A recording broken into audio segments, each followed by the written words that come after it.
This video shows how to find the surface area of prisms. You can think of a prism as a solid that is created when two congruent polygons are pulled apart. Shown here is a triangular prism because the bases are triangles, and the lateral faces are these rectangle-shaped faces on the sides of the prism, and the two triangles are called the bases of the prism. What I can do is I can unfold this three-dimensional solid into what we call a net, and it flattens out into a two-dimensional space all the sides that are, or the faces that make up our prism. And so for reference, the lateral faces are these three rectangles shown here, and the bases are the two triangles shown there. Now these lateral faces, A1, A2, A3, they're representing the area of those three rectangles, and together they make up the lateral faces. So if you add A1, A2, and 3, you will get the lateral area of this prism. Now if you add in the area of those bases, you get the whole surface area. So A1 plus A2 plus A3, you add those areas together, you get lateral area. And if you add in the area of those triangle bases, A4 and A5, you get the entire surface area.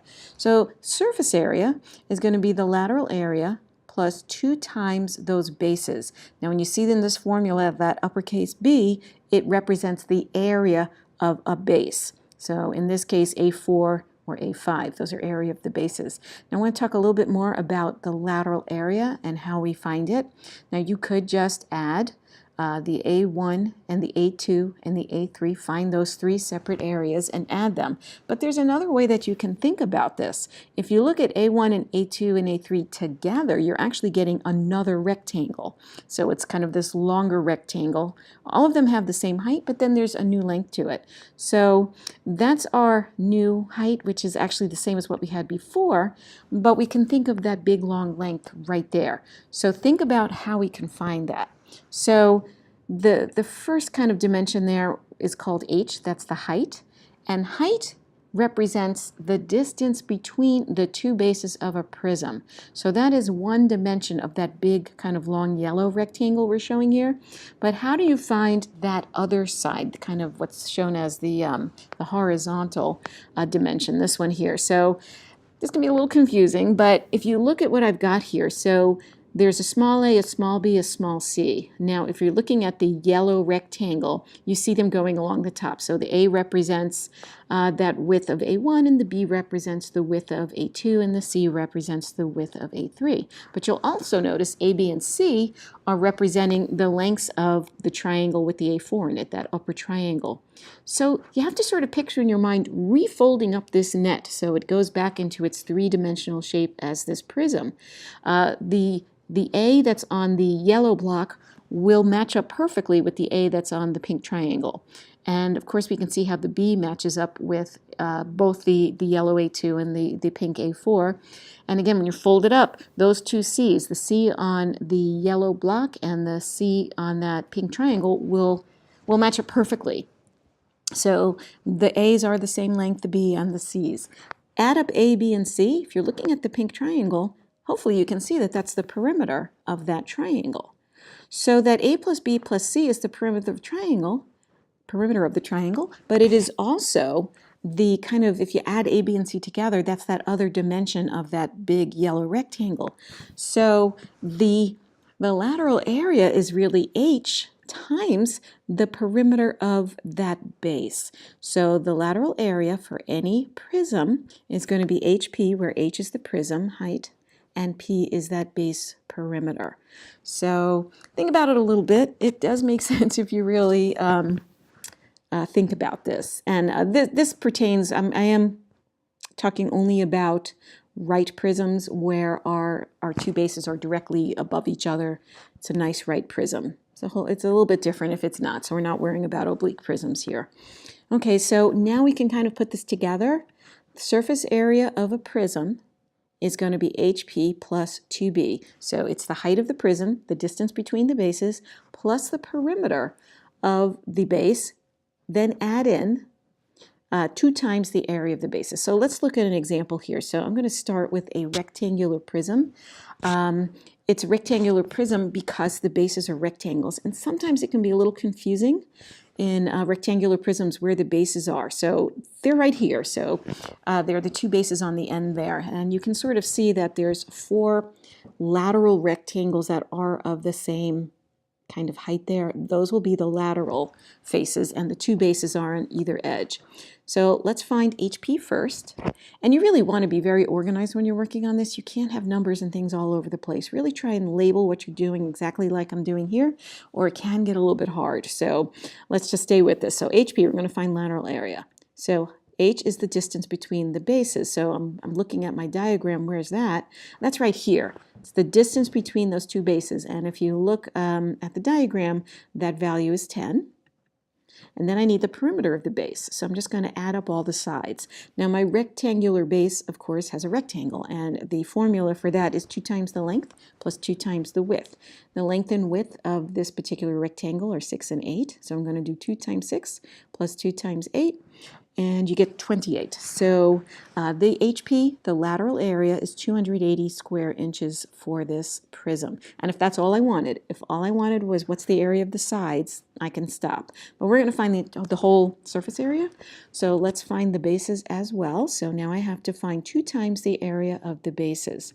So you look at your shape in your base. This is a rectangle. So you find that formula. The area of a rectangle is length times width. So let's see here. Oh yeah, well I've got 2 of those bases. So not only do I want LW, I want 2 times LW because I want to account for both bases. Again, length and width are 6 times 8. So 2 times 6 times 8, that's 96. So now I found those 2 bases, their area is going to be 96 square inches. So to kind of finish this off, the surface area of this rectangular prism, HP plus 2 uppercase B, is 280 plus 96, 376 square inches. So let's look at another example here. So this one is a triangular prism, and I know that because there's triangle bases. So this one, I think the bases are a little bit easier to see. They're right here. They're triangles, so they're easier to see. The ones that aren't the rectangles are the bases. So since this is kind of a busy diagram, I'm going to take those off, but I hope we can see that those triangles are the bases. So it's the same exact formula as for a rectangular prism. Any polygonal prism, you use this formula, HP plus 2B. So we're going to find that lateral area first, HP. HP is the distance between the bases. So you look at those 2 triangles. How far apart are those 2 triangles? Well, they're 12 centimeters apart.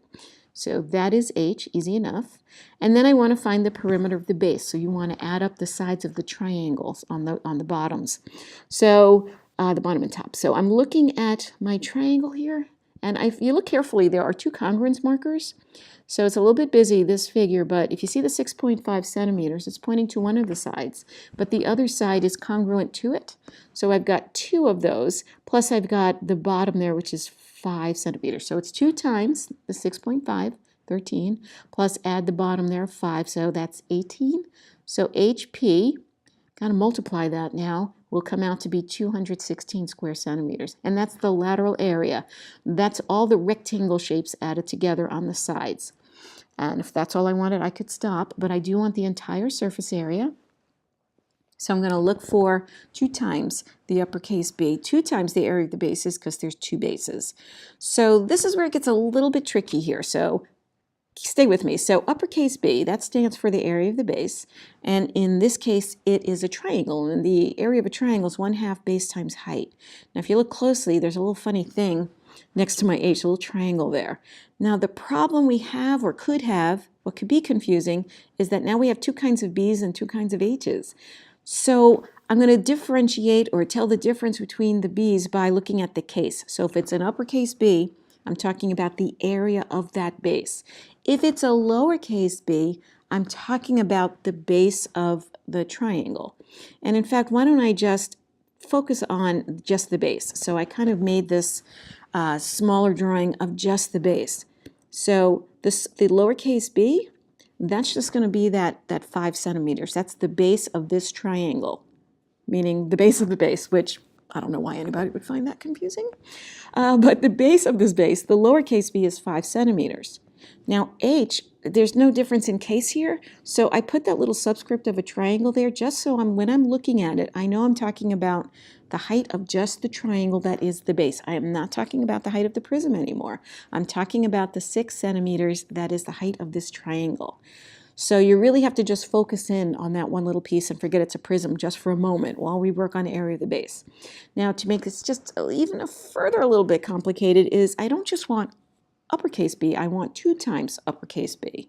So I want 2 times half of BH, B being the base of the base, and H being the height of the base.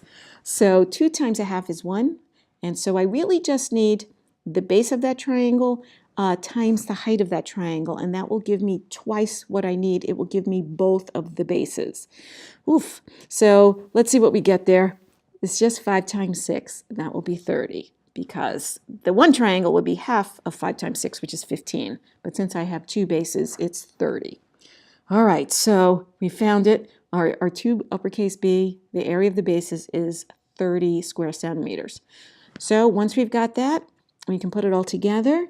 Surface area is HP plus 2 times uppercase B, area of the base, 216 plus 30. So this is 246 square centimeters, the area of this prism. Okay, there was a lot going on there. It is on a video, so you can go back and watch these a little more slowly if you want. SA equals HP plus 2B. Thank you for watching.